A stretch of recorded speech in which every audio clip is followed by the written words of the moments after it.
भीमपुर नाम के एक प्यारे से गांव में रवि नाम का एक गरीब किसान रहता था।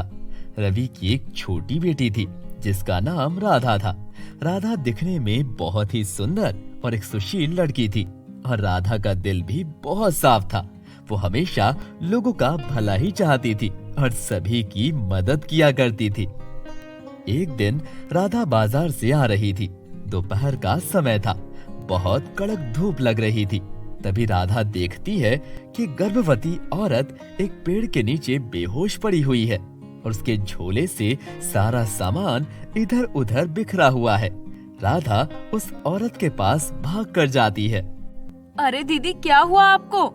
ये तो बेहोश हो चुकी है। मुझे जल्दी से इन्हें होश में लाना चाहिए।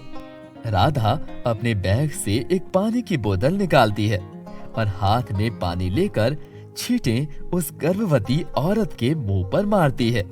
आहिस्ता आहिस्ता उस औरत की आंखें खुलती हैं और कुछ ही देर में वो होश में भी आ जाती है। फिर राधा उस औरत के हाथों को मलते हुए उससे पूछती है, अरे ओ दीदी, क्या हुआ था आपको? आप यहाँ बेहोश क्यों हो गई? और इस हालत में आप इतनी कड़ी धूप में घर से आई ही क्यों?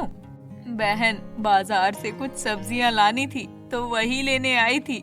बहुत तेज धूप लग गई। पानी की प्यास लग रही थी। मेरे पास पानी नहीं था और आसपास देखा तो कहीं दूर दूर तक पानी नहीं था। मेरे से आगे नहीं चला गया और मैं यहीं बेहोश हो गई। वो तो भगवान का शुक्र है तुम आ गई, वरना ना जाने क्या हो जाता।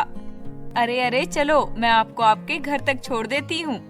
इतना कहकर राधा उस औरत का सारा सामान समेट लेती है और उसे अपने साथ गांव में उसके घर में छोड़ देती है।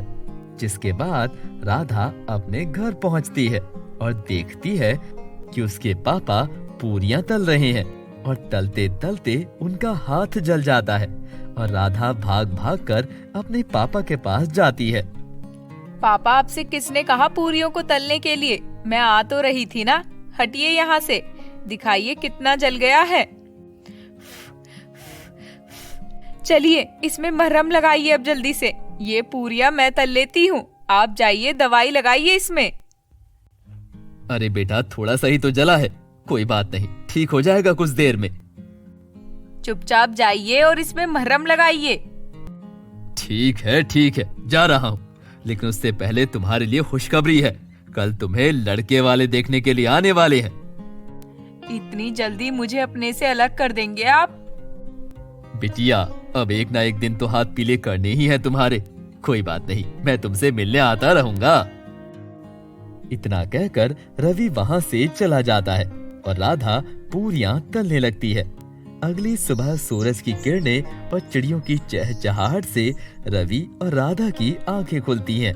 दोनों उठकर नहा धोकर तैयार हो जाते हैं क्योंकि आज राधा को देखने के लिए लड़के वाले आ रहे थे। आज तो मेरी बिटिया को लड़के वाले देखने आ रहे हैं। सुंदर सी बन के आ जाना बिटिया। ठीक है पापा। कुछ देर बाद घर में लड़के वाले पहुंच जाते हैं। सभी लोग एक साथ बैठकर चाय नाश्ता करने लगते हैं और खूब सारी बातें भी होती हैं। अंत में लड़का राधा के लिए हाँ बोल देता है क्योंकि उसे राधा पहले ही नजर में पसंद आ जाती है। लड़के का नाम सुशील होता है और लड़के की माँ भी राधा को देखने के बाद शादी के लिए हाँ कर देती है। दोनों परिवार बहुत खुश थे। दोनों मिलकर एक पंडित जी को बुलाते हैं और शादी की तारीख पक्की कर लेते हैं। और देखते ही देखते वो तारीख भी आ जाती है जब सुशील राधा के गले में वरमाला डालता है। फिर उस तारीख को दोनों की शादी हो जाती है। जिसके बाद रवि राधा को विदाई देकर उसके ससुराल भेज देता है। अपने ससुराल में राधा बहुत अच्छे से रहती है, लेकिन कुछ समय बाद ही उसकी सास माधुरी उसके साथ अत्याचार करने लगती है। उसे दिन रात ताने सुनाती और बस काम ही काम करवाती। फिर एक दिन राधा रसोई में काम कर रही थी।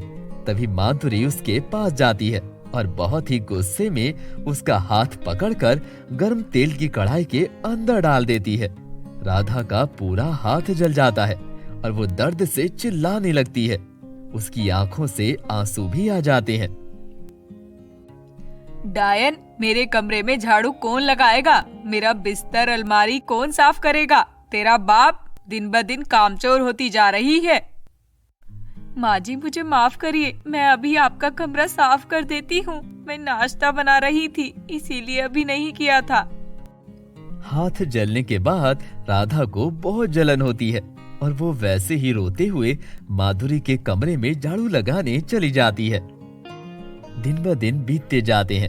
राधा के साथ और भी ज्यादा अत्याचार बढ़ने लगता है। कभी उसे मारते, कभी उसका हाथ जला देते। राधा इन सब से बहुत परेशान हो चुकी थी। वो अकेले रहकर हर वक्त रोती रहती और वो ये बात अपने पापा से भी नहीं कह पाती, क्योंकि अपने पापा को परेशानी और टेंशन नहीं देना चाहती थी।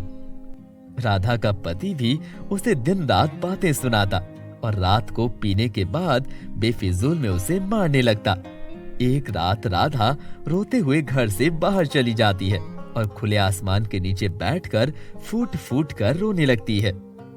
हे भगवान, मेरे साथ ऐसा क्यों हो रहा है? मैं बहुत परेशान हो चुकी हूँ। ये लोग मुझे दिन रात मारते हैं। जान से ही मार देते तो अच्छा होता। मैं जीने के लायक ही नहीं हूँ। मुझ में कोई कमी होगी तभी ये लोग मेरे साथ ऐसा व्यवहार कर रहे हैं। तभी वहाँ एक आसमानी रंग की सुंदर सी परी प्रकट हो जाती है। तुम्हारे अंदर कोई कमी नहीं है राधा, ये लोग ही तुम्हारे लायक नहीं है। आप कौन हैं?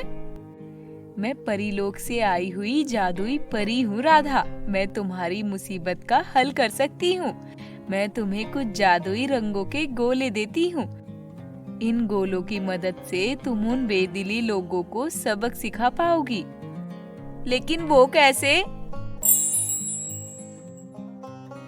ये जादुई रंगों के गोले को ले जाकर तुम अपनी सास के ऊपर फेंक देना, जिसके बाद उसे उसके किए का सबक मिल जाएगा। और जब तक तुम इन गोलों से मना नहीं करोगी, उन्हें वो सबक मिलता ही रहेगा। राधा ठीक ऐसा ही करती है। उन जादुई रंगों के गोलों को ले जाकर अपनी सास माधुरी के ऊपर डाल देती है। रंग डालते ही वहाँ रंगों से एक रंग मानव बन जाता है, जो कि माधुरी को पकड़कर पीटने लगता है। रंग मानव से बचने के लिए माधुरी इधर उधर भागती है, लेकिन वो रंग मानव उसके पीछे पड़ जाता है। बता डायन, आज के बाद करेगी राधा के साथ अत्याचार? हाँ। नहीं, मुझे माफ कर दो। आज के बाद मैं ऐसा कुछ भी नहीं करूंगी। मुझे छोड़ दो, मुझे जाने दो यहाँ से। बताओ राधा, क्या करना है इसके साथ? छोड़ दीजिए। अगर ये दोबारा ऐसा करती हैं, तो आप फिर से वापस आ जाना। राधा के ऐसा बोलते ही वो रंग मानव वहाँ से गायब हो जाता है और दोबारा उन रंगों के गोलों में परिवर्तित हो जाता है। और फिर उस दिन के बाद माधुरी राधा के साथ बिल्कुल भी अत्याचार नहीं करती, बहुत ही प्यार से उसके साथ रहने लगती है और राधा को अच्छा भी मानती है। फिर राधा की जिंदगी हंसी खुशी बीतने लगती है।